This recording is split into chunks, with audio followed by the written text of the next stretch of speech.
Hello students, तो आपको मालूम होगा कि क्लैट का एग्जामिनेशन को एक बार वापस पोस्टपोन कर दिया गया। लेकिन हमारे एचआरडी मिस्टर से जिनकी थोड़ी सी काउंटिंग में भी गलती है, उनको लगता है कि neat and JEE entrance examination के स्टूडेंट्स के पास काफ़ी ज़्यादा इम्यूनिटी है, काफ़ी एक्स्ट्रा सुपर नेचुरल पावर्स है, जिस वजह से इनको कोविड से कोई भी अफेक्शन नहीं होगा। इसलिए एंट्रेंस एग्जामिनेशन को हम पोस्टपोन नहीं करेंगे।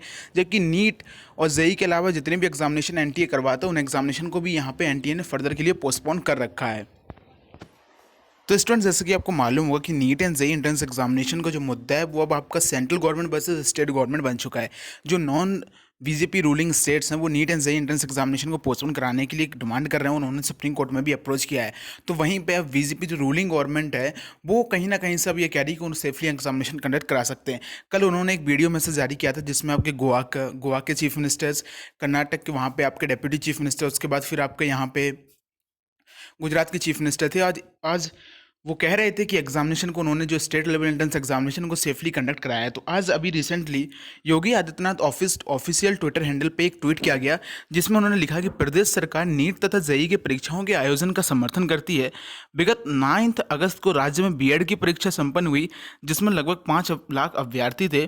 इस परीक्षा में कहीं से भी संक्रमण की कोई भी समस्या का संज्ञान नहीं आया, मुख्यमंत्री श्री योगी आदित्यनाथ जी। तो मैं आपको बता दूं कि ये थोड़ी सी इनकी यहाँ पे इन्फॉर्मेशन गलत है, क्योंकि यूपी बीएड के एंट्रेंस एग्जामिनेशन के बाद 30 पॉजिटिव स्टूडेंट्स आगरा में मिले थे। एक स्टूडेंट्स की वीडियो भी वायरल हुई थी जो बहुत ज़्यादा डिप्रेस था क्योंकि उसको कोविड से अफेक्शन हुआ था। कम से कम 50 से ज़्यादा केसेस जो थे स्टूडेंट्स के वहाँ पे बीएड के एग्जामिनेशन के बाद आए थे। काफ़ी सारे स्टूडेंट्स ने ट्विटर पर भी अपनी पोस्ट यहाँ पे शेयर की थी। तो ये कह रहे हैं कि एग्जामिनेशन के बाद वहाँ पे कोई भी कोविड पॉजिटिव नहीं हुआ था। तो मुझे नहीं लगता इनकी इन्फॉर्मेशन बिल्कुल सही है यहाँ पे। वहीं पे स्टूडेंट्स, मैं आपको बता दूं कि सुप्रीम कोर्ट में केस फाइल किया जा चुका है, रिव्यू पिटीशन फाइल की जा चुकी है और केस को अभी तक यहाँ पे एक्सेप्ट मतलब पेंडिंग में है, स्टेटस पेंडिंग है उसका। अभी तक कोई इसकी हियरिंग डेट नहीं दी गई है। लेकिन एग्जामिनेशन आपकी 1 सितंबर से है, तो यहाँ पे हियरिंग डेट जो वो जल्द से जल्द दी जा सकती है।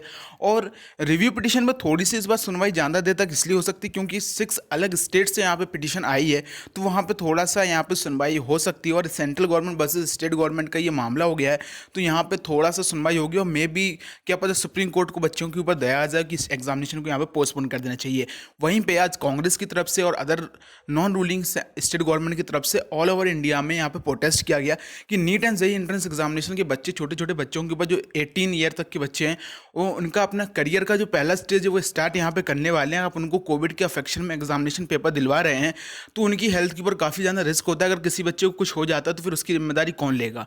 तो काफ़ी सारे यहाँ पे जो सवाल उठाए जा रहे हैं, सेम सवाल सुब्रमण्यम स्वामी जी ने भी उठाया था कि बच्चों की हेल्थ की जिम्मेदारी कौन लेगा।